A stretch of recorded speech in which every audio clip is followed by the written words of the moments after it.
بسام بدران من طول كرم فتاة فلسطينية رسمت مع حلمها في اجتياز مرحلة الثانوية العامة أحلام سقفها السماء، وبعد أن اجتازت هذه المرحلة بمعدل 96 فارزة 8 كانت تنتظر المزيد.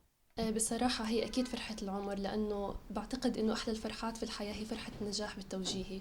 إنه هذا مو بس نهاية سنة واحدة من التعب، بل نهاية 12 سنة إحنا تعبنا فيهم، وبكل سنة كنا متفوقين. فالمعدل إذا كنت بتوقعه فأنا بعد ما خلصت امتحانات حسبت معدل وشفت أخطائي، والحمد لله حصلت، يعني توقعت المعدل اللي أنا حصلته بالضبط. بسان التي رأت في اجتياز الثانوية العامة فرحة العمر استكملت هذه الفرحة بحلم أكبر إلى أن اصطدمت بالواقع المرير. حلمي إني أدرس طب بشري في جامعة النجاح. أنا سجلت، لكن الوضع المادي عندنا ما بيسمح لي أدخل طب، خصوص إنه موازي والدفع كتير وإحنا ما بنقدر. أن تكون ابنا أو ابنة لشهيد يعني الكثير، ولكن أن يكون والدك منتميا لحركة لا تهتم بكوادرها ولا دمائهم الطاهرة تبدأ قصة من نوع آخر. استشهد في عام 2001، 13/7/2001، في عملية اغتيال جبانة كانت قرب بيتنا. عملوا عملية انفجار في السيارة المفخخة اللي حطوها جنب البيت. من هداك الوقت لحد اليوم طول 15 سنة حركة حماس اللي هي عم تظهر لقدام الناس باسم الدين وباسم الوطن، هي ما اهتمت فينا إحنا اللي عاملة حالها عم تهتم بأولاد الشهداء وأولاد الأسرى، لكن ما قدمت لنا أي مساعدة كانت.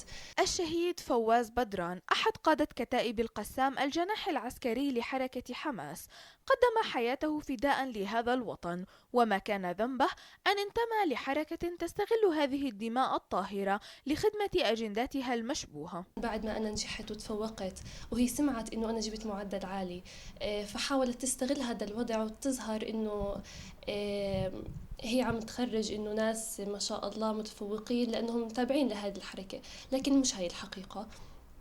وبعد هاد عملوا فيديو نشروه على الإنترنت، عن ذكر الاستشهاد.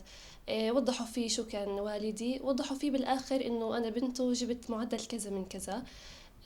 وكمان اتصلوا فينا طلبوا منا نعمل لقاء على قناة الأقصى، لحتى هذا يكون داعم إلهم، يبين إنهم هم سائلين فينا ومهتمين وداعمين إلنا. لكن أنا رفضت لأنه مش حيكون إشي يساعدهم في إظهار حقيقة كاذبة.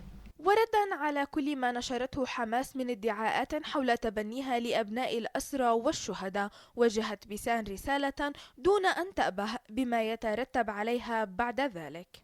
رسالتي لهم هي شكرا كتير على اهتمامكم الشديد بأبناء شهداء القسام، واللي أنا منهم، واللي إحنا ما شفنا منكم غير الكذب والخداع والاستغلال لمعاناتنا ودماء والدي يلي ضحى من أجل شعبه ومش لأجل القسام.